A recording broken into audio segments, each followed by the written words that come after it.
Buenos días. Ante todo quiero agradecer a la Fundación por habernos invitado a participar con esta conferencia y felicitarlos porque este es un tema que no tiene mucha cobertura dentro de lo que es la carrera médica. Los alumnos no tienen mucho conocimiento por lo que puede pasar en caso de un desastre, cómo pueden comportarse, y cuando salen de profesionales o se reciben como profesionales, muchas veces no sabrían cómo actuar. Me he quedado impresionado por la primera conferencia del señor del Instituto Geofísico, que nos trajo información. Entonces nosotros estamos prácticamente esperando que un desastre ocurra de gran magnitud, ocurre en cualquier momento, y puede ocurrir acá en Trujillo, ¿no? Para eso nosotros tendríamos que evaluar si nuestros centros hospitalarios están en condiciones de poder atender en forma masiva la atención de pacientes. Voy a comentarles que en el hospital regional donde yo trabajo atendemos frecuentemente pacientes politraumatizados, pero generalmente son pacientes que vienen por agresiones por proyectiles de arma de fuego, que son muy frecuentes. La delincuencia está cada día avanzando más.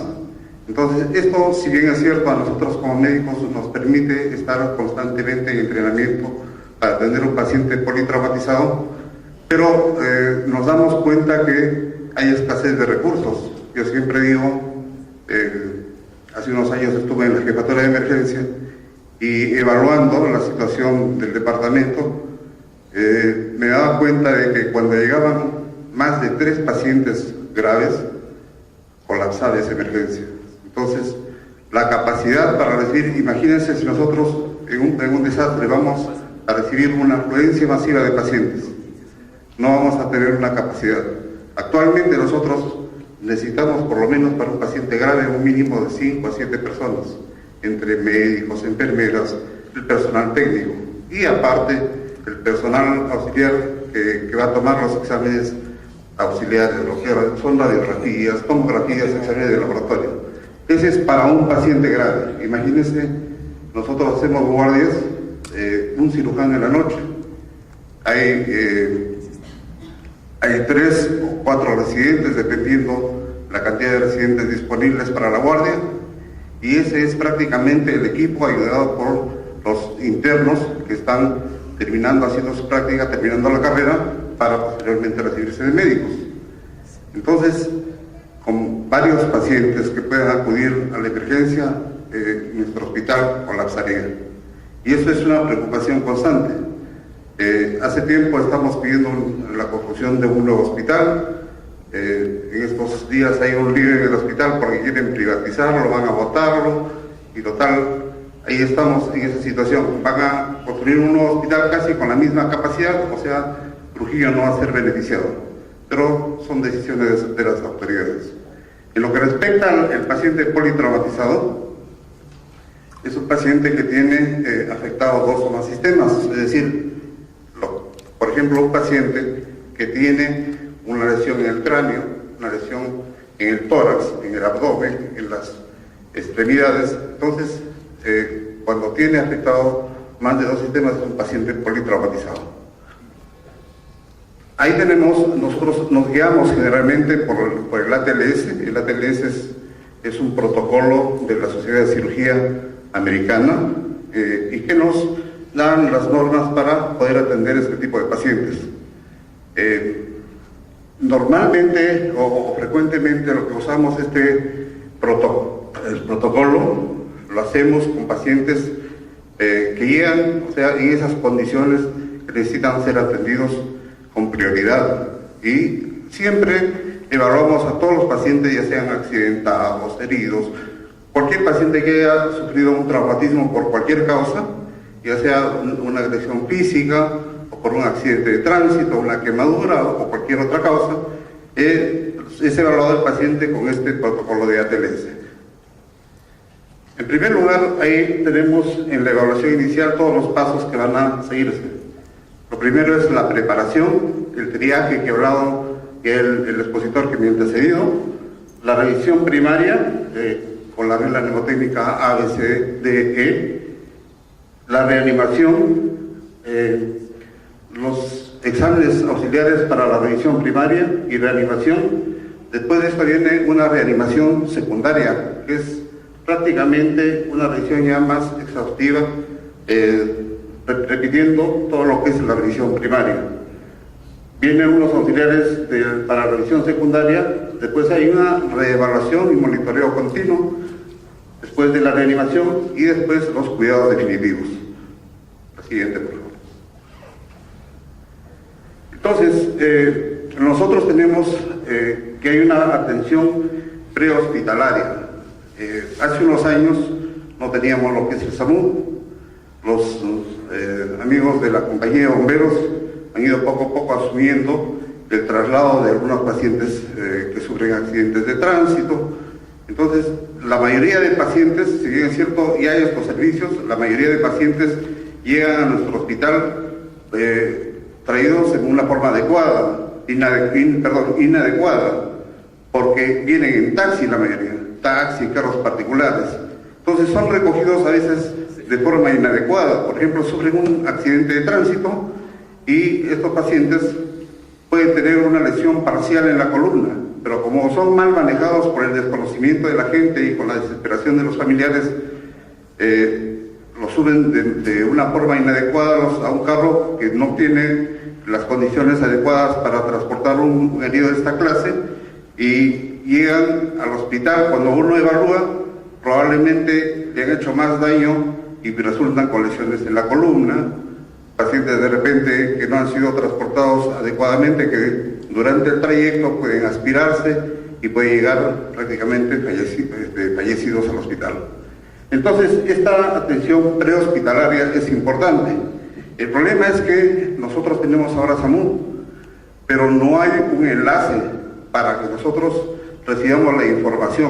Lo ideal sería tener una comunicación. Cuando uno visita otros países, yo fui entrenado en el año 97 en trauma en Colombia, entonces me quedé sorprendido porque ningún paciente, en primer lugar, llegaba a la unidad de trauma en carros particulares. Todos los pacientes que llegaban traumatizados eran traídos en ambulancia. Y es más, esa ambulancia tenía su radio de comunicación para comunicarse a la base del área de trauma, de la unidad de trauma, y comunicaba: estoy llevando a tal paciente, tiene tales lesiones. Entonces ya el personal estaba preparado. Dice, en tantos minutos está llegando un paciente de estas condiciones. Alistaban la sala de reanimación cuando era necesario y estaba todo el personal a la espera para atender. Imagínense cómo funcionaba esa unidad, en la cual tenían una capacidad para recibir cantidad de pacientes. Recuerdo que nosotros, por ejemplo, entrábamos a operar de 4 en 4 salas, todos los días y seguido. O sea, había una magnitud tal del trauma que ellos tenían una capacidad de respuesta para ese tipo de traumatismos. Entonces, es importante la notificación para estar en el hospital preparados para saber qué es lo que llega. ¿Qué ocurre en nuestro hospital?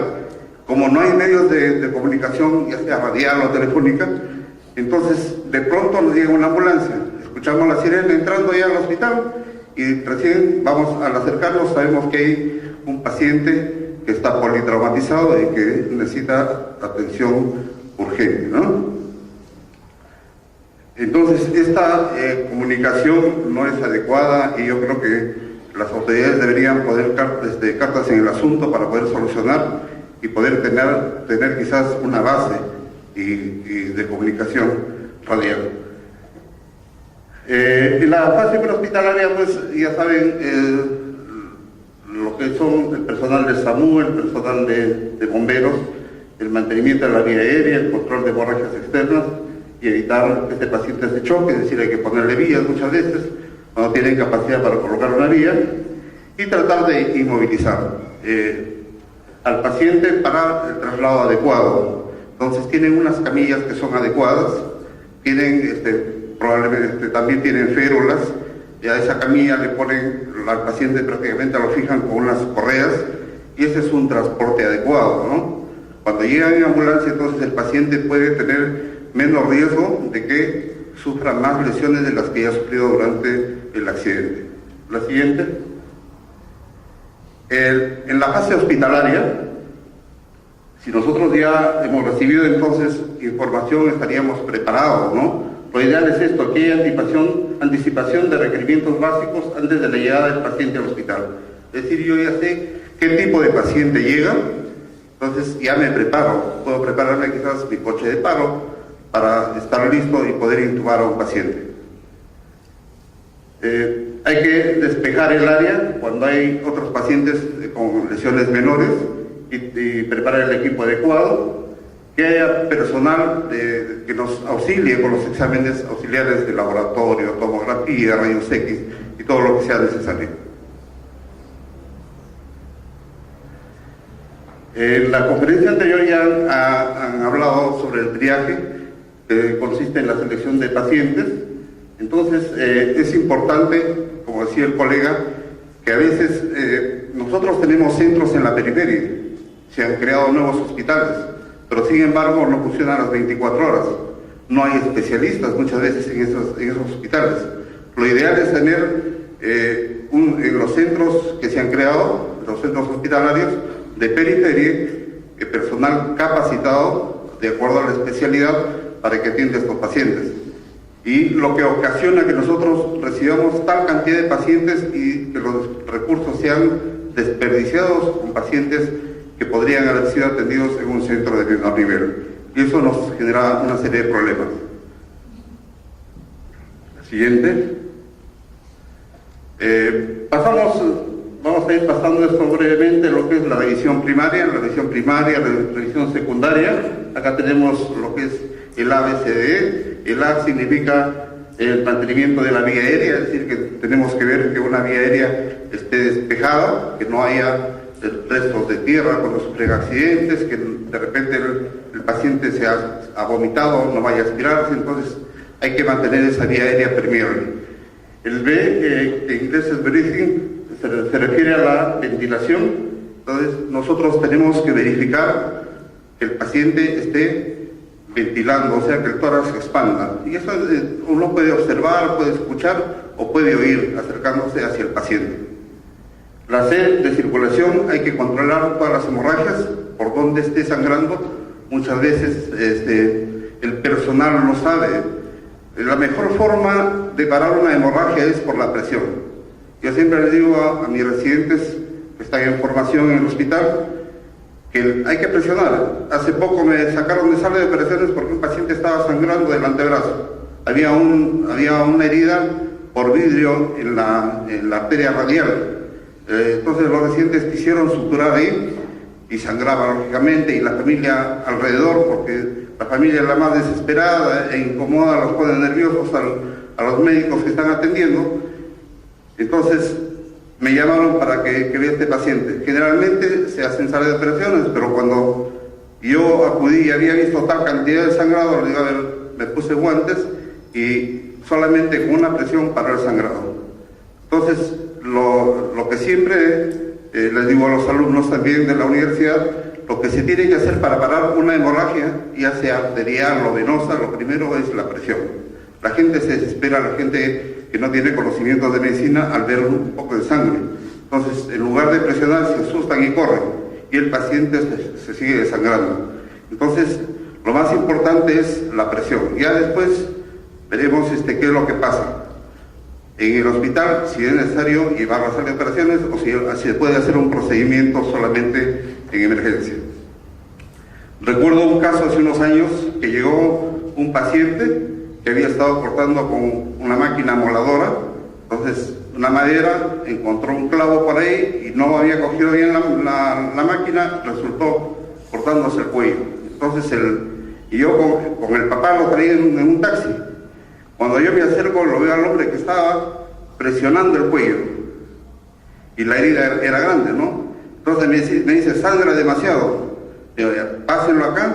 Después que solucionamos el problema en sala de operaciones, le pregunta al padre cómo había él decidido presionar, ¿no? Porque si no hubiese presionado, se había cortado la yugular, probablemente ese paciente hubiese fallecido en el trayecto. Me dijo que él había sido entrenado en el ejército. Entonces, yo no tengo miedo, doctor, me dijo, yo le presiono, le dije, lo mejor, lo felicito porque usted ha salvado la vida probablemente la vida de su hijo, porque con la presión ha evitado que él se desangre. Entonces, es importante parar estas hemorragias. El D se refiere a la evaluación neurológica. Hay muchos pacientes que sufren traumatismos encefalocranianos, contusiones, golpes en el cráneo, entonces hay que evaluar si el paciente en qué condiciones está, si está alerta, el grado de conciencia alterado, ¿no? Bueno, y la exposición se refiere, la E de exposición y control ambiental.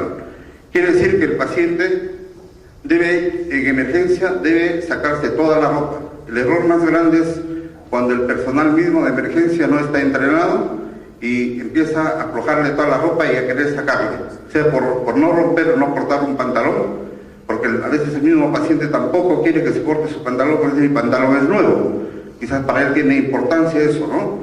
Y yo siempre ordeno que la ropa debe ser cortada y no movilizar lo menos posible. Y cuando se moviliza hay que movilizar al paciente en bloque para examinarlo, porque a veces lo mueven de una forma inadecuada y podemos aumentar lesiones o causar otra lesión. Ese es el mantenimiento de la vía aérea, cómo traccionar la cabeza para alinear la vía aérea. El siguiente. 5 minutos, doctor. ¿Perdón? 5 minutos. Vamos a ir, vamos. Avance, por favor. Hay que inspeccionar la ventilación. El control de hemorragia ya les había hablado. Siga, por favor. Siga. Ahí el déficit neurológico se hace con una escala de Glasgow en el hospital. La siguiente. La exposición se refiere a sacar la ropa, ya les había dicho, evitando también que el paciente no se enfríe. Si estamos en época de frío o ya sea de calor, el paciente pierde calor y hay que recordar que siempre la hipotermia va de la mano de la coagulopatía y de la acidosis, y eso se llama la tríada de la muerte. Va a aumentar mayor la probabilidad de que este paciente fallezca. Lo siguiente. De ahí viene la etapa de reanimación. Entonces, vamos. Cuando es necesario hay que intubar al paciente. Otra. Siga, por favor. Ahí hay que poner vías. En el ATL se refiere que hay que poner 2 vías. Y en los países desarrollados pues tienen un sistema de transporte rápido. Entonces estos pacientes llegan y ya tienen el conocimiento, todo un sistema prehospitalario, saben a qué centro lo van a llevar de acuerdo a la gravedad del paciente. Nosotros no tenemos muchas veces eso. Entonces, lo que sí, cuando llegan al hospital hay que mantener una presión. Ahora hay un término que se llama hipotensión permisiva, o sea, una presión no más de 90 milímetros de mercurio en la sistólica, para evitar destapar todos los coágulos que haya y el paciente siga sangrando hasta llevarlo a la sala de operaciones y poder parar la hemorragia. La siguiente. Hay otros exámenes que tienen que hacerse junto a esta revisión primaria, toda la monitorización electrocardiográfica para ver, porque puede ser que nosotros estemos evaluando un paciente y el paciente puede tener una falla cardíaca por alguna de las causas, ya sea por una contusión, puede ser un infarto o cualquier otra causa. ¿Siga? Se deben colocar catéteres a través de la uretra, hay que colocar sondas nasogástricas. La TD se le llama tapar todos los huecos, entonces hay que poner las sondas para drenajes. La siguiente, por favor. Este es el monitoreo, generalmente lo hacemos, lo ideal es tener monitores en la sala de emergencia. Nosotros no contamos a veces sino con un solo monitor, y si nos llegan más pacientes no vamos a poder atender a otros pacientes. ¿Siga? Ahí vienen los estudios auxiliares. Y siga, por favor. Hay procedimientos que pueden hacerse en emergencia, como el lavado peritoneal diagnóstico, para determinar si el paciente está sangrando, pero cuando tenemos otros procesos exámenes como la ultrasonografía, que es mucho más rápida y menos invasiva, entonces es preferible. En el hospital contamos con ecógrafo en emergencia y lo usamos en lugar de este procedimiento que poco a poco va quedándose fuera del arsenal que tenemos nosotros. La siguiente. Acá viene una revisión secundaria, que es una revisión que es ordenada, ¿no? Desde la cabeza hasta los pies. Entonces vamos evaluando también cada uno de los sistemas. Siga, por favor. Acá hay que ir ya preguntando, o sea, esta revisión primaria y secundaria se hacen prácticamente paralelas, porque uno va preguntando a la familia. Esta es una regla mnemotécnica que amplía, que nos va a permitir acordarnos para preguntar qué probablemente estos datos que nos van a servir para el tratamiento del paciente. Si es que la persona que sufrió un accidente o un traumatismo tiene alergias, si usa algunos medicamentos, que es importante, si hay alguna patología previa, o sea, sufre de alguna enfermedad, o si está embarazada, si ha tomado licor de repente en las últimas horas, y qué alimentos, a qué hora ha comido, y evaluar también el ambiente, o sea, el lugar donde ha ocurrido el incidente, el suceso o el incidente, ¿no? La siguiente. Entonces vamos a ir identificando las lesiones de acuerdo a cada uno de los sistemas. Siga, por favor. En el caso de quemaduras, ahí evaluamos el tipo de lesiones, el grado, y de acuerdo a eso determinamos el tratamiento. La siguiente. Y se sigue los pasos, la exploración, de acuerdo a la revisión secundaria, igual seguimos el ABCDE, o sea, es una nueva revisión en la cual se pueden encontrar de nuevas lesiones que no fueron diagnosticadas al inicio. Siga, por favor. Siga la siguiente. Siga, por favor. Siga. La siguiente. Bueno, voy a detenerme un poquito acá porque esto es importante, ¿no? La reevaluación tiene que ser constante. Yo le digo a los residentes e internos que están en entrenamiento que ellos deben recordar siempre que el paciente tiene que ser reevaluado frecuentemente, porque a veces evalúa uno a un paciente y en el transcurso de los siguientes minutos puede cambiar lo que nosotros encontramos, o de repente no hemos encontrado alguna lesión. Muchas veces el paciente no es volteado para ver en la región de la espalda y nos damos con la sorpresa de que puede haber alguna lesión, eso se llama una lesión olvidada. Entonces el paciente tiene que estar frecuentemente